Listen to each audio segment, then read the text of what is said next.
Mes mains trembla, en serrant les téléphones. Les numéros de mon fils, Antoine, clignotent sur l'écran depuis près d'une heure, sans réponse.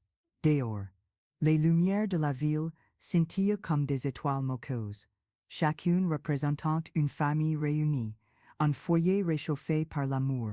Et moi, je suis là, dans la chambre 212, avec des points de suture frais sur l'abdomen et un vide au cœur qui fait plus mal que n'importe quelle opération. Ils sont tous là, à la fête de sa belle-mère, à trinquer, à rire, à célébrer la vie d'une femme qu'ils connaissent à peine depuis 5 ans, tandis que moi, qui ai dédié 32 ans de mon existence à ce fils, j'ai oublié sur un lit d'hôpital. C'est à ce moment-là que je comprends que j'ai gâché des décennies à être invisible pour celui que j'aime le plus au monde.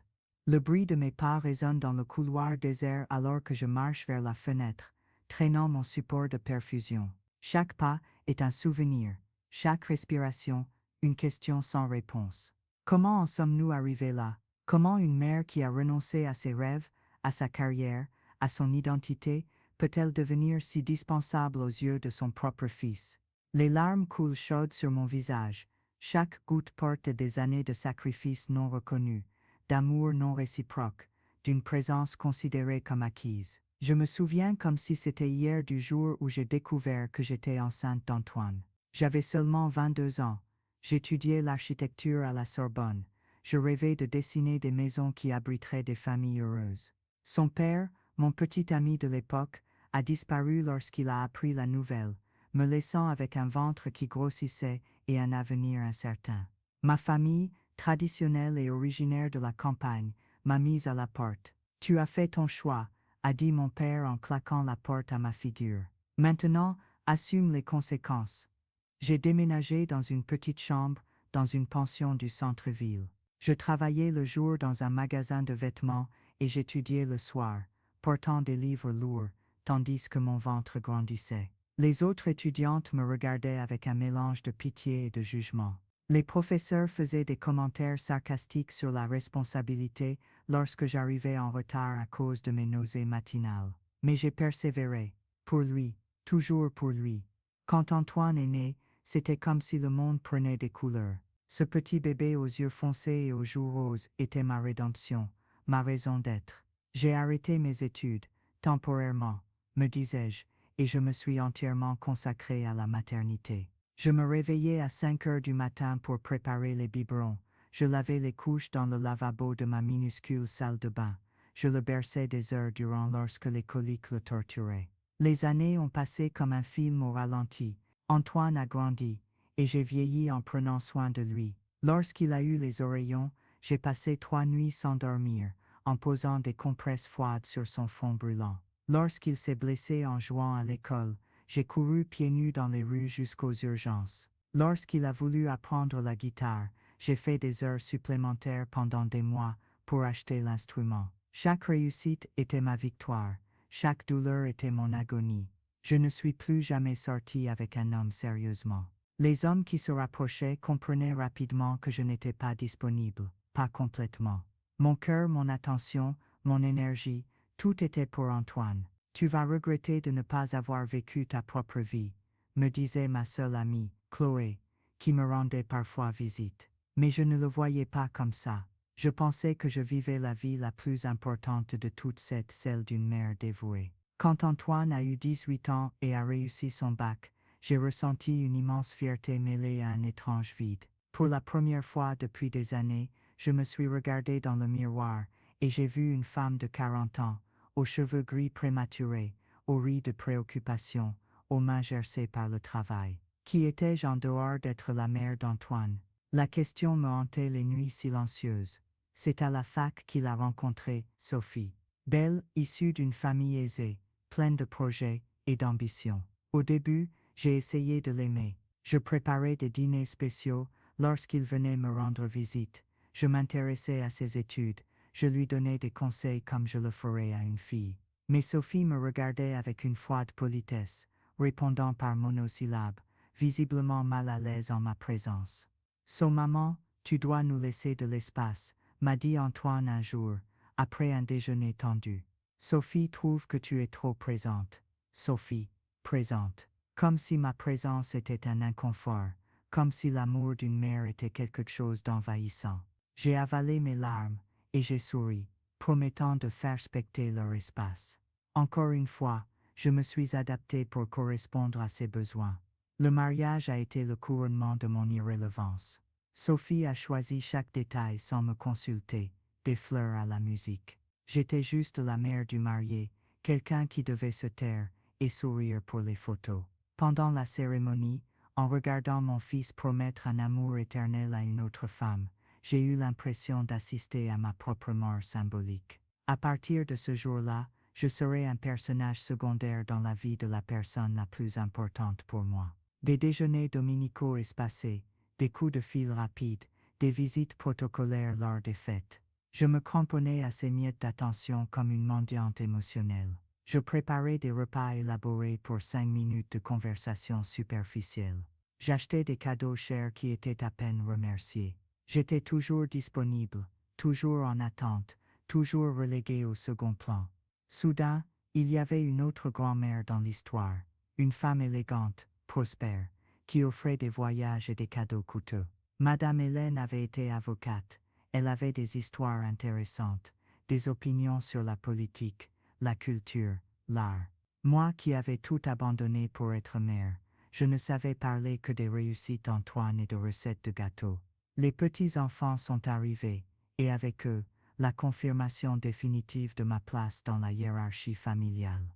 Lucas et là, beaux comme des anges, étaient emmenés passer des week-ends chez son mamie Hélène, tandis que je recevais des visites protocolaires d'une heure, toujours pressées, toujours avec des excuses pour partir rapidement.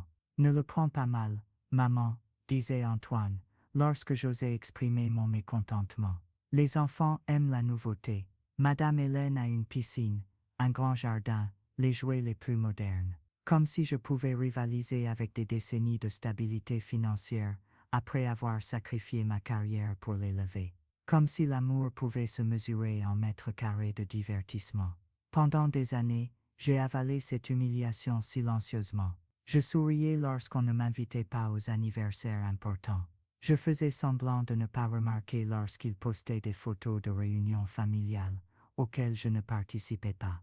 J'acceptais de n'être rappelé que lorsqu'ils avaient besoin de quelqu'un pour aller chercher les enfants à l'école, ou lorsque Sophie était malade et avait besoin d'aide à la maison. À 55 ans, j'ai commencé à ressentir des douleurs abdominales constantes. Pendant des mois, j'ai ignoré les symptômes, pensant qu'il s'agissait de problèmes digestifs ou de stress. Lorsque j'ai finalement consulté un médecin, le diagnostic a été effrayant, une tumeur intestinale qui devait être retirée d'urgence. Bénigne mais assez grosse pour nécessiter une intervention chirurgicale complexe et une longue période de convalescence. J'ai appelé Antoine pour lui parler de la chirurgie, tremblante de nerfs. Quand est-ce? A-t-il demandé d'une voix distraite. Lundi prochain, ai-je répondu. Oh, quel dommage, maman. Lundi, c'est l'anniversaire d'Hélène. Il y aura une grande fête à la maison. Sophie organise ça depuis des semaines. Mais ne t'inquiète pas, je passerai ensuite à l'hôpital. J'ai raccroché, et j'ai pleuré comme je ne l'avais pas fait depuis des années. Après tout ce que j'avais fait, après une vie entière de dévouement absolu, je valais moins qu'une fête. La douleur dans l'abdomen semblait s'intensifier, comme si mon corps manifestait physiquement la douleur émotionnelle que je portais depuis si longtemps. L'opération a été un succès, mais la convalescence serait lente. J'ai passé 5 jours à l'hôpital, en attendant une visite qui n'est jamais arrivée. Des infirmières gentilles me demandaient des nouvelles de ma famille, et j'inventais des excuses. Ils voyagent, c'est une période de beaucoup de travail, je ne veux déranger personne. Des mensonges pour protéger leur dignité et ma honte. Pour beaucoup de personnes qui suivent des récits comme celui-ci, je sais que cette douleur résonne profondément. Si vous êtes arrivé jusqu'ici, vous connaissez peut-être aussi le poids d'aimer plus qu'on est aimé, de donner plus qu'on ne reçoit. C'est pourquoi je vous invite à vous abonner à la chaîne pour continuer à recevoir des histoires qui parlent de reconstruction, de dignité et de la force silencieuse qui existe en chacun de nous. C'est le 3e soir à l'hôpital que tout a changé. Une infirmière nommée Béatrice est entrée dans ma chambre vers 9 heures du soir. Différente des autres, elle n'était pas pressée. Elle s'est assise sur la chaise à côté de mon lit et m'a demandé comment je me sentais, non pas physiquement, mais émotionnellement. Quelque chose dans sa voix m'a désarmé, et soudain je me suis entendu raconter tout, Antoine. Sophie, les petits-enfants qui me connaissaient à peine, une vie entière d'amour non réciproque. Béatrice m'a écouté sans jugement, sans conseil facile, sans tenter de minimiser ma douleur.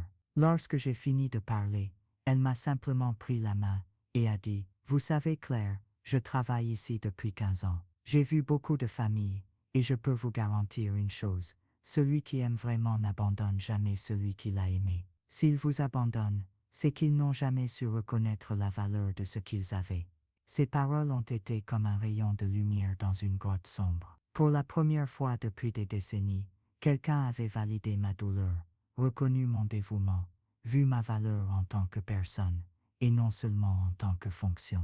Le soir suivant, j'ai entendu de la musique venant du couloir. Curieuse, je suis sortie de ma chambre, et j'ai vu un jeune homme jouer de la guitare pour un patient âgé. La musique était douce, réconfortante, et pendant un instant, j'ai oublié où j'étais. Le jeune homme s'est présenté comme Pierre, un bénévole de l'hôpital. La musique guérit de façon que les médicaments ne peuvent pas, a-t-il dit en souriant. Nous avons discuté pendant quelques minutes, et j'ai appris que Pierre avait récemment perdu sa grand-mère. Elle disait toujours que les personnes les plus précieuses de la famille sont toujours les moins appréciées, a-t-il raconté. J'ai mis des années à comprendre ce que cela signifiait. Quand je l'ai compris, il était trop tard. Ces paroles ont résonné dans mon esprit pendant des heures. Le 4e jour, j'ai reçu un appel inattendu de ma sœur Lucie, qui vivait à la campagne. Nous ne nous parlions plus depuis des mois. Notre relation a toujours été distante après son mariage et son déménagement. Claire, j'ai fait un rêve avec toi. J'ai rêvé que tu étais seule et que tu avais besoin d'aide. Tout va bien? Je lui ai parlé de l'opération, de la solitude, de tout. À ma grande surprise, elle a pleuré avec moi au téléphone. Sœur, tu as toujours été la plus forte de nous deux. Lorsque tu es tombée enceinte et que tu as tout affronté seule, je t'admirais tellement, mais je n'ai jamais su comment le montrer. Je pensais que tu n'avais besoin de personne. Quelle idiote j'ai été. Lucie m'a invité à passer ma convalescence chez elle, dans la maison familiale. Ici, tu pourras vraiment te reposer, et j'ai besoin de ta compagnie aussi. Le 5e jour, la veille de ma sortie, Antoine est finalement apparu. Il est arrivé pressé, avec des fleurs achetées probablement à la fleuriste de l'hôpital, s'excusant pour ses jours d'absence. Tout a été très chargé, maman. La fête d'Hélène, le travail, les enfants, les excuses habituelles, vide automatique, mais quelque chose avait changé en moi. J'ai regardé mon fils, cet homme de 32 ans que j'avais élevé avec tant d'amour, et je n'ai ressenti ni colère ni rancœur. J'ai ressenti une profonde tristesse, presque de la pitié. Pitié pour quelqu'un qui avait grandi sans apprendre la vraie valeur de l'amour, qui confondait obligation et affection, qui prenait le dévouement comme une garantie. Antoine, et je dis calmement, je dois te dire quelque chose d'important. Il s'est assis, probablement en attendant que je lui parle de l'opération, ou que je m'excuse d'avoir créé des problèmes avec mon hospitalisation. J'ai décidé de m'installer chez tante Lucie, pour un temps. J'ai besoin de prendre soin de moi, de me redécouvrir, d'apprendre à vivre pour moi-même. Pendant des années, je ne me suis définie que comme ta mère. Maintenant, j'ai besoin de découvrir qui est Claire en dehors de cette fonction. Son visage changea. Pour la première fois depuis des années, je vis une surprise authentique, presque de la panique. Mais maman, tu ne peux pas simplement. Je veux dire, et si j'ai besoin de toi? Et les enfants, ils aiment mamie Claire. Les enfants me connaissent à peine, Antoine. Et toi, quand est-ce que tu as vraiment eu besoin de moi? Je ne parle pas d'urgence ou de commodité. Je parle de vouloir ma compagnie, de valoriser mon opinion, de m'inclure dans ta vie non par obligation, mais par amour. Il balbutia quelques justifications faibles, mais nous savions tous les deux que j'avais raison. Pendant des années, j'avais été une ressource disponible, pas une personne aimée, une présence assurée qui pouvait être négligée sans conséquence. Je ne fais pas ça par colère ou pour te punir, continuai-je. Je le fais par amour, pour moi-même. Je mérite d'être aimé véritablement, pas seulement toléré. Je mérite d'avoir ma propre vie, mes propres rêves, ma propre... ma propre identité. Quand Antoine sortit cet après-midi-là, il semblait plus petit, plus fragile. Pour la première fois, il avait affronté la possibilité de perdre quelque chose qu'il avait toujours considéré comme acquis. Je n'ai pas ressenti de satisfaction, seulement une profonde conscience que je faisais le bon choix. Lucie est venue me chercher à l'hôpital le lendemain, pendant le trajet de 2 heures jusqu'à la campagne. Nous avons conversé comme nous ne l'avions pas fait depuis des décennies. Elle m'a raconté sa vie, ses peurs, ses joies. J'ai découvert que ma sœur était une personne fascinante, avec des histoires intéressantes et une perspective unique sur la vie. Comment avions-nous perdu autant de temps à être étrangères? La campagne était exactement ce dont j'avais besoin. Une maison simple, entourée de jardins et d'arbres fruitiers, où le son le plus fort était le chant des oiseaux. Les premiers jours, je me suis simplement reposé, laissant mon corps et mon esprit guérir des blessures physiques et émotionnelles. Petit à petit, j'ai commencé à me redécouvrir. Lucie m'a appris à entretenir le jardin, et j'ai découvert que j'avais un talent pour cultiver les plantes. J'ai commencé à peindre des aquarelles, pendant les après-midi silencieux, redécouvrant une passion d'adolescente que j'avais abandonnée. J'ai appris à faire du pain maison, non par obligation ou pour faire plaisir à qui que ce soit, mais pour le pur plaisir de créer quelque chose de beau et de délicieux. Les premiers appels d'Antoine étaient chargés de culpabilité et de manipulation. Maman, tu es égoïste. Sophie commente avec les autres mères que tu as abandonné tes petits-enfants. Comment vais-je expliquer ça? J'ai respiré profondément et j'ai répondu, dis la vérité, Antoine, que sa mère apprend à s'aimer. Après 2 semaines, les appels sont devenus moins fréquents et plus authentiques. Antoine a commencé à me demander comment j'allais, ce que je faisais, si j'étais heureuse. Pour la première fois depuis des années, il y avait une véritable curiosité pour ma vie, pas seulement une demande concernant ma disponibilité. 1 mois après mon arrivée à la campagne, Béatrice, l'infirmière de l'hôpital, m'a téléphoné. Claire, j'espère que vous ne vous en formaliserez pas, mais j'ai pris votre numéro de téléphone dans le dossier. Je voulais savoir comment vous allez. Nous avons discuté pendant 1 heure, et j'ai découvert qu'elle avait également vécu des situations similaires avec sa propre famille. Nous avons convenu de nous rencontrer à mon retour en ville. C'est grâce à Béatrice que j'ai rencontré un groupe de femmes qui se réunissaient chaque semaine pour parler de la reconstruction de leur vie après 50 ans. Chacune avait une histoire différente, mais tout était arrivé au même point, le besoin de se redécouvrir comme des individus, pas seulement comme des épouses, des mères ou des filles. Marina avait divorcé après 25 ans de mariage en découvrant que son mari la trompait depuis des décennies. Fernande avait perdu son mari jeune et avait élevé 3 enfants seuls, seulement pour découvrir qu'il ne la visitait que lorsqu'ils avaient besoin d'argent. Aparecida avait dédié sa vie à ses parents âgés jusqu'à leur mort, et maintenant, à 70 ans, elle essayait de découvrir qui elle était en dehors de son rôle de soignante. Nos histoires étaient différentes, mais la douleur était universelle, la douleur de celles qui ont trop aimé et qui ont été trop peu aimées, et la joie était aussi universelle. La joie de découvrir qu'il n'est jamais trop tard pour recommencer, pour s'estimer, pour exiger la réciprocité dans les relations. 2 mois après ma fuite à la campagne, Antoine est apparu par surprise. Il n'est pas venu seul. Il a amené Lucas et Léa, mes petits-enfants, que je n'avais pas vus depuis plus de 4 mois. Au début, j'ai pensé que c'était une autre tentative de manipulation émotionnelle, mais j'ai vite réalisé que quelque chose avait changé chez lui aussi. Maman, a-t-il dit les yeux humides, j'ai besoin de te présenter mes excuses. Vraiment, j'ai passé ces derniers mois à réfléchir à tout ce que tu as dit, à tout ce que tu as fait pour moi tout au long de ma vie. J'ai parlé à Sophie, je lui ai montré des photos de toi quand j'étais enfant. Je lui ai raconté des histoires sur la façon dont tu m'as élevé seule. Elle a pleuré, maman.